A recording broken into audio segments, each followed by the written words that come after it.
The West Virginia Mountaineers begin a pretty long road trip here at a couple games.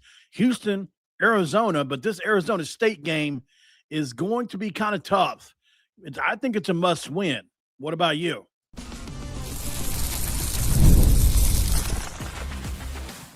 You are Locked On West Virginia, your daily podcast on the West Virginia Mountaineers, part of the Locked On Podcast Network, your team every day.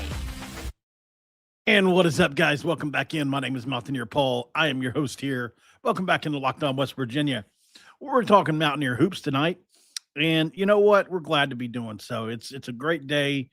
Man, yesterday I was totally out of it. I was delusional. I think I lost my mind in a fever. I looked at the video I did last night. I was struggling through it, man. I apologize to anybody that saw that last night. I struggled through that towards the end, but I'm so dedicated to getting at least one video out a day. So thanks for making Locked On West Virginia your first listen and for being a part of the Locked On Podcast Network, the #1 sports podcast, where we talk about your team and the Mountaineers every single day. Going to be brought to you by our friends at Game Time. Right now with Game Time, do us a favor. Download the Game Time app, create an account, and use the code LOCKEDONCollege for $20 off your first purchase where the terms apply. All right, so obviously West Virginia is heading to Tempe for a game. The women will play at home, and so we're going to talk about that. I want to talk a little bit more about the portal. I know it's been a topic that I've touched on a lot lately, but you know, who are the 5 more underrated pickups that we got out of the portal? Like everybody knows Michael Hawkins of the world, and everybody knows the Toby Hostrips of the world now. But who are some of the more underrated pickups that we picked up to the portal? That is a interesting question that I would like to talk about. So let's dive into that. All right, so here we go. I think we'll start with the preview game first. Obviously, you know, this is a very early on in this rivalry. I think there's been one game. So Arizona State comes in 1-4 in Big 12 play, but they played the best of the best. They played BYU, they played Arizona, and they played Houston so far. Like pretty much everybody in the country would be 1-3 in that. We're 1-4 in those scenarios. So obviously, and those are on the road as well. Like it's just insane that they had that. They gave 100 points to Houston and lost by 30, but that's Houston. West Virginia knows that feeling firsthand, right? So I don't think this is a bad team. I think it's a battle-tested team. I think it's a team that finally gets to come home now. And that's kind of where the danger is for West Virginia, y'all, because here we go, you know, into an Arizona State team that's in the 95th percentile nationally in fast break points per game. They want to get up and they want to go. They're shooting over half their stuff is on 2-point attempts and about 41% from 3.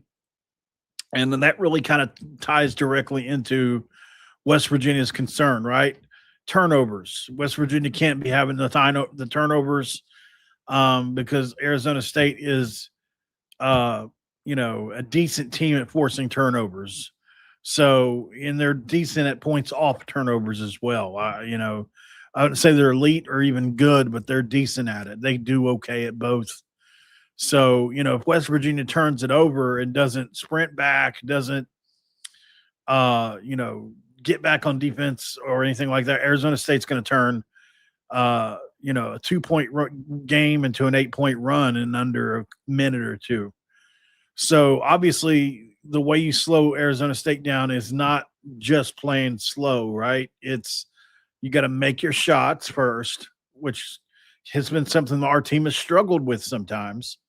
But I think you have to make your shots, and then you have to – that way you can set up a soft full-court press type situation or get all the way back on defense if you want to play that pack line defense that Ross Hodge likes to play.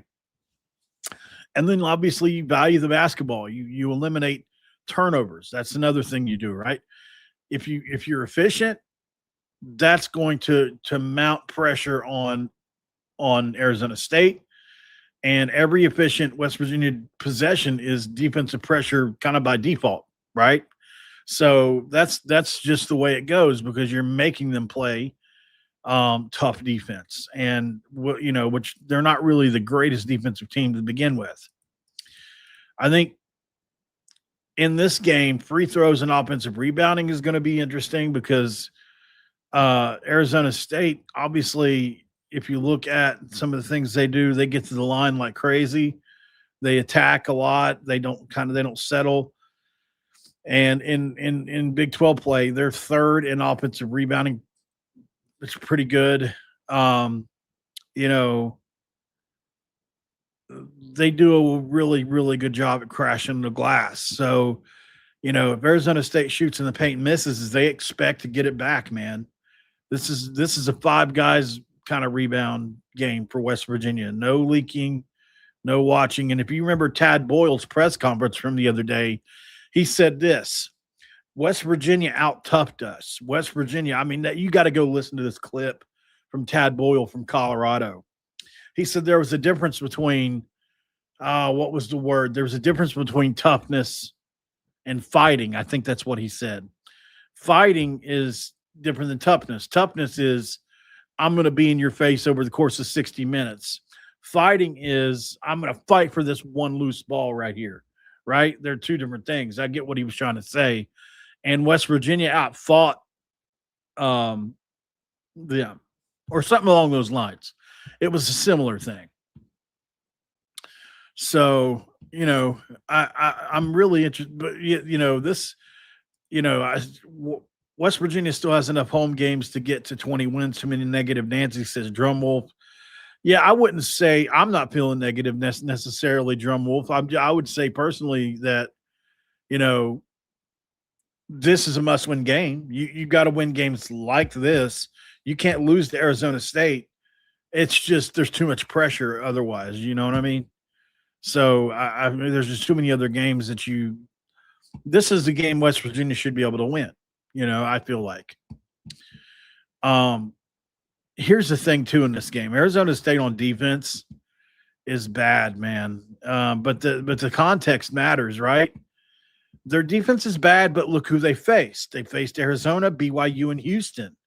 That's elite offense after elite offense after elite offense. So, but if you look at it, the two things kind of hold up with them. They still force turnovers in those games, and they converted on them at a high level.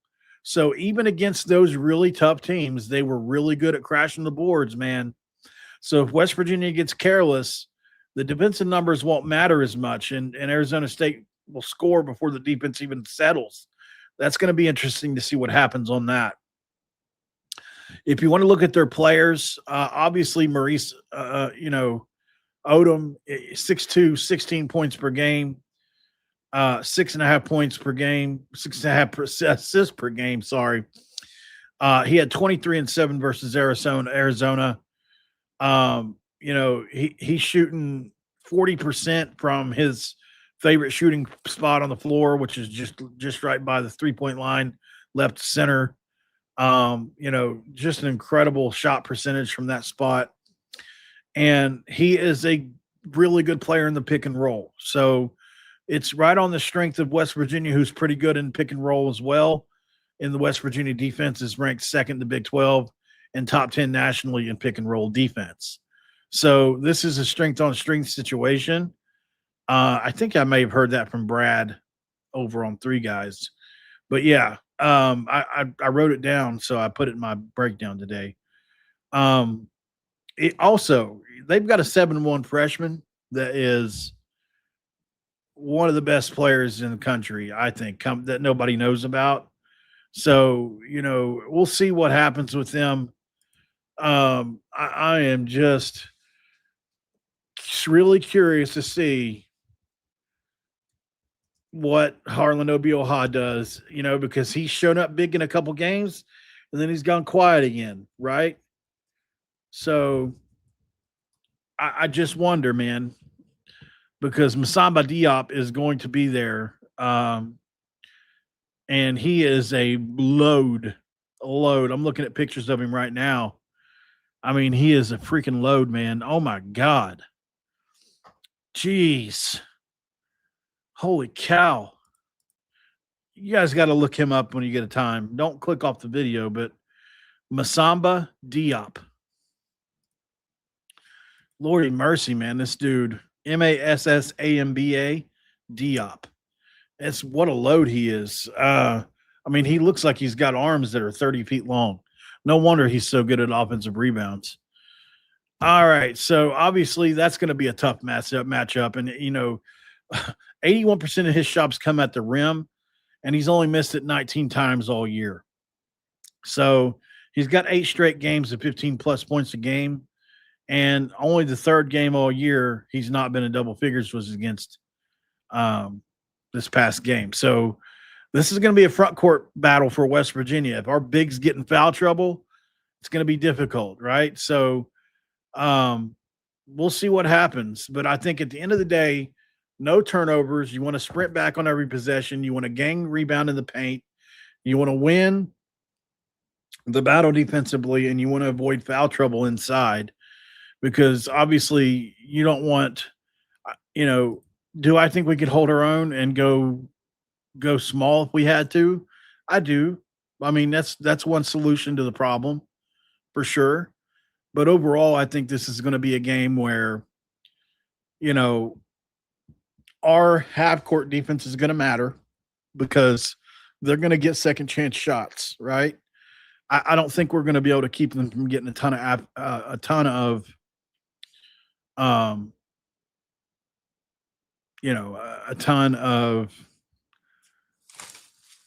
second chance shots. So we'll see what happens there. But, I think overall, guys, West Virginia should win this game. I still like West Virginia to win the game. Even though it's on the road, I see West Virginia winning this thing 69-60 or somewhere thereabouts. And we'll see what happens. Obviously, if it turns out to be a big loss, then this is going to be a tough road trip because Arizona's next. I see what you guys are saying about Arizona. And while that's probably the case, people saying that Arizona is going to smash us. Yeah, that's very likely the case. But people said that about Kansas before too, right? And we beat one of the better Kansas teams the last 20 years, upsets can happen. Sometimes it's stylistically, styles make fights. You just never know how you're going to match up against somebody. But I do agree that this Arizona team is like so good, and it's going to be dang near impossible to beat them. But I'm always going to at least go in with the hope that we can play with them until we can't. I hate to just say we're not going to win before we even play somebody.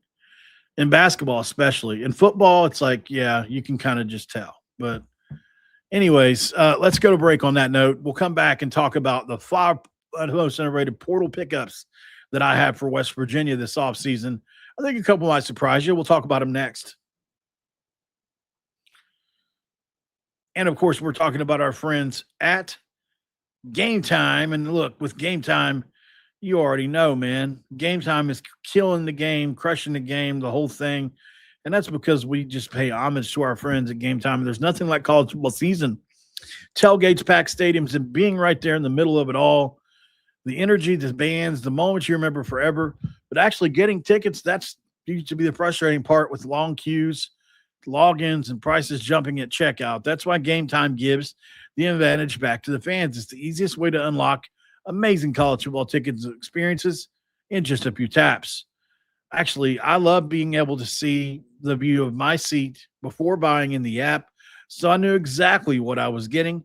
There's also the zone deals that stand out because you pick the section, Game Time picks the seats, and you save even more. And look, seeing college football tickets starting as low as $25 made it easy to plan a game day trip. Knowing prices include all fees up front at checkout, that makes the whole process stress-free as well. Take the guesswork out of buying college football tickets with Game Time. Download the Game Time app, create an account, and use code LOCKEDONCollege for $20 off your first purchase, where the terms do apply. Again, that's LOCKEDONCOLLEGE for $20 off today, and download the Game Time app, where you can ask yourself that question: what time is it? It's game time. All right. We are back here in segment 2, where, of course, I will crack a dew, although I did drink a lot of water. I felt bad last night. I shouldn't have done that video. All right. So I thought this would be a fun theme. I'm trying to come up with new topics, but it's difficult. There's very little news coming out right now, although we will have some commitments. We'll have one on Thursday that I know of, and we'll have we've got at least one other one coming, so just be waiting on them. I can't say who they are yet, obviously, but we do have one coming on Thursday that I know of, and unless that changes, that could change. You never know, guys. Don't hold me to Thursday, but that's the last thing I heard was Thursday. So, all right, 5 guys before the game. And I'm just kidding. So 5 players I want you guys to be noteful of, and it's actually 6 because I lumped 2 together. That I think people will probably overlook when it comes to this portal class. And, I understand why, but let's start with DJ Epps, a wide receiver from Troy, 6'1", 185. He's only 85 rated, but he's a multi-year starter at Troy. He's got proven Power 5 ready. I think in my experience, despite the group of 5 label, he's got reliable hands. He's a strong route runner. He's a veteran wide receiver that knows how to get open. He's physical enough to block on the edge. He's smart versus zone coverage if he watches film. He's a trust builder for quarterbacks, and he's really a ready-made wide receiver number 3, I think, probably on this team, which is very important. It's a guy that can catch 30 balls, right? Maybe 40. Hell, maybe he even does better and catches 50. I don't know. Especially if Scotty Fox wins the job, we'll be throwing it a lot this year. But, this is kind of a glue guy at receiver. He doesn't need scheme touches necessarily, and he kind of stabilizes your room a little bit. So, every good offense has one of these guys, and West Virginia kind of quietly got one here. The more I watch his stuff, the more I really like him. So if you get a chance to go check out DJ Epps, go check him out. He's a pretty good player. Here's one that nobody's talking about, and I don't know why. I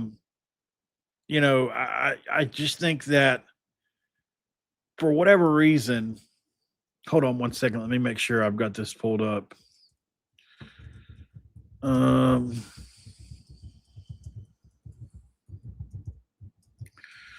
Okay, so Brian Hansen, when you look at what he did at Colorado State, it's insane for a punter, right?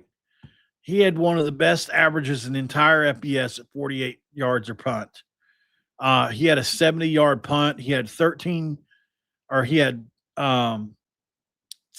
inside the 20. His net punting average, which was really good, was 44.2. He had 23 50-plus yard punts. I mean, that's really good. So his 47.9 yards average ranked 3rd nationally amongst all punters. Later in his career, he served as a kickoff specialist as well. So he's got the leg strength, the placement ability, and, a valuable combination at the Power 4 level, man. I think, Hansen could be the most underrated portal acquisition that we got. You know how important it is to have a good punter, especially with the offense we run, where you do have a lot of 3 and outs. Even when the offense is elite, you have a couple 3 and outs, right? And to be able to flip the field, it means a lot. There's really no way to quantify it.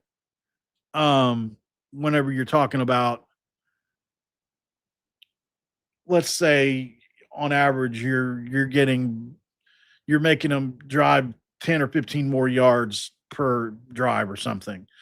Well, hell, could be a 2 or 3 extra plays per drive, right? And who knows, maybe you would have made them fumble on the one drive, but they didn't have to go as many plays, right?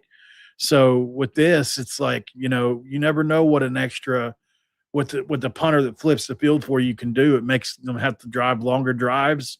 You could get more turnovers that way. And there's just more opportunity for them to make a mistake. So I think Hanson's a guy that we just haven't talked about enough. And he's only a redshirt sophomore. What a great pickup. I got to put – I'll probably end up putting that in my overall top 5 because, yeah, it's a punter, but it's deserving of being there. So Jalen Henderson signed with Liberty today, yeah.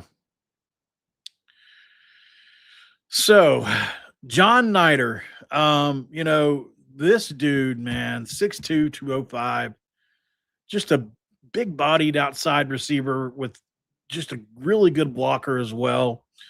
He's got the red zone size profile you want with the hands, and he is a practice hero type, man. He really is. He's going to make everybody in the room better. And to hear his UConn teammates talk about him, I mean, I've asked. It's impressive. They all talk about him like he's so awesome. And, he is, I think, potentially, if Jaden Bray ends up getting hurt again or can't be what I want him to be or what I think he can be, I think Nider can be a decent replacement. Now, I don't know if he's got the ceiling that Bray has, obviously, but I think Nider's definitely got something, right? I don't know. I like he's got some amazing catches at UConn, and he's got a lot of talent, man. So Nider's a guy you got to keep an eye on too. Somebody I think can absolutely help us in many, many ways. So he's another one, and he was obviously – it wasn't like he had if you haven't seen, he had a catch at UConn that was it was like a Sports Center top 10. It really was. He had 27 catches for 422 yards and 2 touchdowns. So it wasn't like he had a lot of touchdowns, but his yards per catch 15.6. And, he's not just a short yardage guy, right? He creates explosive chunks. And I think he had multiple impactful performances. Had one big long score versus Boston College. And this is a guy that went from a walk-on to special teams to contributor on offense, which speaks to his upside. And this is a guy that's only a sophomore. So what else can he do? I mean, I think he's the kind of guy that you're excited to have, and we'll see. I think he could be a good player for West Virginia as well. Another one is, Ezekiel Durham Campbell, man. I don't know, it seems like he kind of got signed during a period where we got all those really good players at once, or at least what we think is good players, maybe a little more sexier picks, with Bradford from LSU and Hastrup from Oregon. So, yeah, obviously this guy is, going to get lost in that shuffle a little bit. And I think he's underrated because his frame, 6'5", 250 pounds, his production and his experience, man. He's a senior. He's a guy that's going to come in and play. 42 tackles, 8 tackles for loss, 6 sacks, 32 pressures. 32 pressures is an elite number. And I mean elite. Go look it up. He's long and he's disruptive off the edge. When you look at his film, it's very good. He's got strong hands. He can rush or set the edge, by the way. And I don't think he disappears on snaps. Like he's what I call a try-hard. He really does well with all that. West Virginia needs waves coming from the edge. And this guy raises the floor immediately. He's not flashy. He's just kind of a productive guy, although he has flashy moments. And every defense needs a dirty work pass rusher, and that's what this guy is. Like, if you look at some of the stuff he does, though, he dips under really well. He bends pretty well. I like him. Now, here comes an interesting combo, I guess you can say. So Cam Ball and Josh Sapp together. chosen them together for a reason. Um, you know, Cam Ball and Josh Sapp both are that basically they're opposites of one another, at least you know, in the stats, right? So Josh Sapp is 6'1", Cam Ball is 6'6", 235. Josh Sapp 6'1", 235. You know, they're both redshirt juniors, but one's from Mississippi State, one's from Clemson. One's an inline blocker, one's more of a tight end or an H-back. One has a big frame, the other one's got reliable hands. One can seal the edges, the other one's got short area burst quickness. The other one's a big red zone target, and the other one's a more of a mismatch versus linebackers. And, you know, obviously, are either of these guys going to be the feature of the offense? I'm not saying that, no. But, you know, if you look at Cam Ball, for instance, you know, he started 10 games at Mississippi State. He had 94 receiving yards. It's not nothing. He did have a 32-yard catch with them. You know, he's a guy that while he doesn't look like a good receiver, if you go turn on his practice footage, he doesn't look like immobile at all. I don't know if they just didn't throw it to him or what, but I mean, yeah, he is certainly capable of catching more than he has. Now, do I think he's going to go out there and catch 30 or 40 balls? No. But can he catch 10 or 15 this year? Yeah. Well, there's no reason he can't catch one or two a game. And, you know, here's where he succeeds. He's a legit inline blocker that can block, seal edges, and handles defensive ends. He's kind of a red zone mismatch too in the passing game. He's got the SEC experience versus grown men blocking. You like that because there's no better D-line than in the SEC most of the time.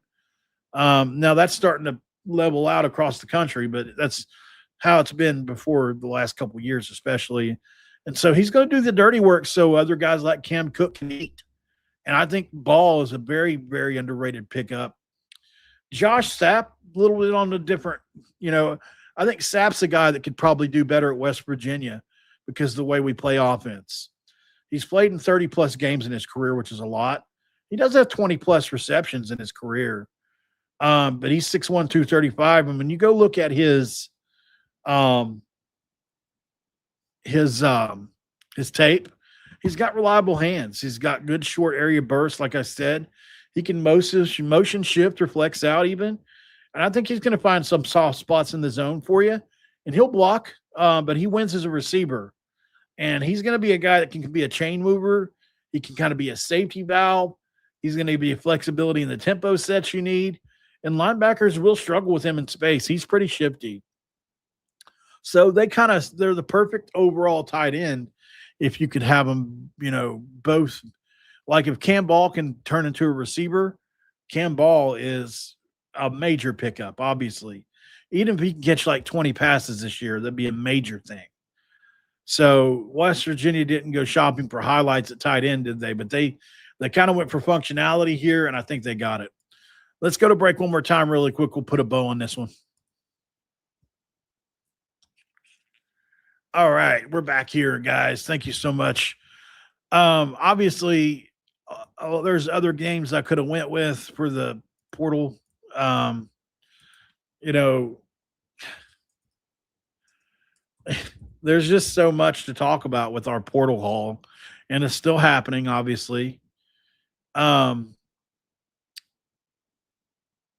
I just wonder, you know, like when it comes to some of the other guys. Hold on one second here. I'm trying to get it pulled back up here. Okay, now there it is. I'm trying to find my file for the full list here. There it is. So, no, that's not it.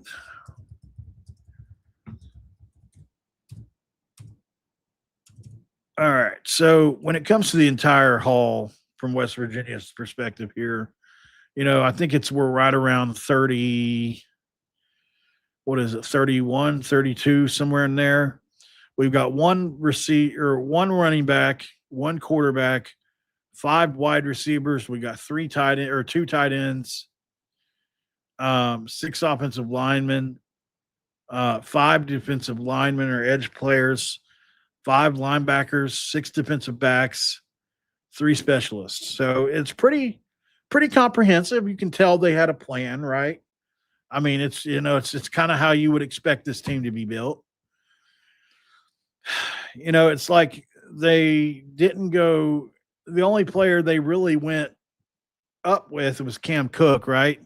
Everybody else is like, let's just make it simple, 25, 50, 75, or 100, right?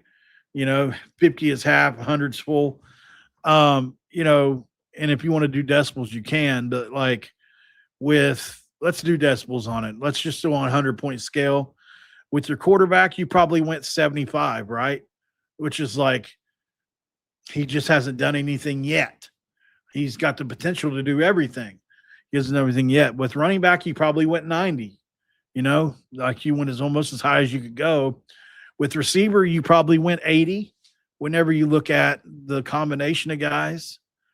It's an interesting list, obviously, especially with if Teron Francis and Prince Strong can work out, this becomes immediately an elite haul. But we're going to see, right? I mean, if they can just do if Prince Strong can do what he did at Boise, that would be very impressive. Tight end is like probably closer to a 60 for me. I mean, I love him as block. I love Ball as a blocker. Sapp I think he caught 12 passes last year. But he's got potential for more, but you can't really give it much more. Offensive line, I give an 85 too. I think, Devin Vass is obviously really good. I love Cameron Griffin. I love all these guys, but they didn't go out and get the very best at their position, really, at any position. I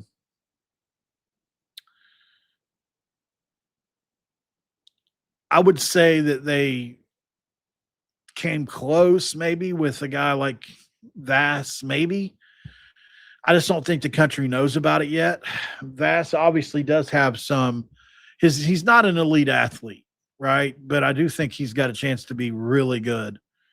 You don't have to be an amazing athlete to be really good at football. You just have to be a football player. I think Vass is that. He's going to headline that group by the end of the year. Defensive line, I think you went probably 75. I love it. I love a lot of the pickups, especially Durham Campbell and Hostrip. Hostrip is like, could be 100, really, but we'll see. See what he ends up being. Linebacker, I would probably give. It's tough, isn't it? Maybe a 72. I don't know, like a 70-ish. I mean, I like Patterson. I like Hall. I like Hood, and I like Stolsky. I think they're all good players, but I don't know if they're any game-changing playmakers there necessarily yet. We'll see. Defensive back and safety is an interesting list. I don't even know how I would quantify it. I think they swung pretty hard. I'd probably go closer to 80 for this list because you've got Jameer Latimer, who I think can be really good. Andrew Powdrell at UNLV is 10'4", 100-meter guy. Jacob Bradford, the safety from LSU, I think has got a lot of potential. He's just young. Kamari Wilson's very experienced, but I have concerns about his coverage ability. So it depends on where they play him, and I'm sure they know that. And then specialists, I mean, really, to be honest, I'd go probably 90 for specialists. You got basically one of the best punters in the country, and you got a field goal kicker in Jack Cassidy that can kick 72-yard field goals. I mean, crazy, man. So, yeah, I like it overall. I think it's a good list. Cornerback and safety room's full of 4 stars. Yeah, I get it. But, I would just say go watch Kamari Wilson on film. Like, go actually watch it. He is a very good inline box safety, tackling wise and everything like that. But he is not going to run with guys. Like if he gets anybody fast on him, he's going to get dusted. So that's the one thing about Kamari Wilson that worries me. And I don't mean to be down on anybody at all. And I'm not saying Kamari Wilson's going to suck either. I'm just saying, like, he's definitely one of the best players we got, but it's how do you play him? Like, would you have wanted Fred Perry to play deep safety? No, because he would have got dusted. But, was he an elite where he was at? Yes. So I'm wondering where they're going to – I just want to see where they play Wilson at, They play him at a strong safety where he's in the box and playing. As long as he's not stuck in the back, Kamari Wilson's an amazing ad. All right, let's run out of here. I got stuff to do, all right? I got to go get some water, believe it or not, and some other stuff. So I'll talk to you guys on the next one. Have a good night. Oh, by the way, thanks for making Locked On West Virginia your first listen and for being a part of the Locked On Podcast Network, the #1 sports podcast, where we talk about your team and the Mountaineers every single day. Make sure you go find us on, you already know, but we got to tell you anyways, the Everydayer Club. If you haven't tried this yet, please try it. The Everydayer Club is something that you should definitely look at. And we'll see you on the next one, guys. Good night. Q Country Roads.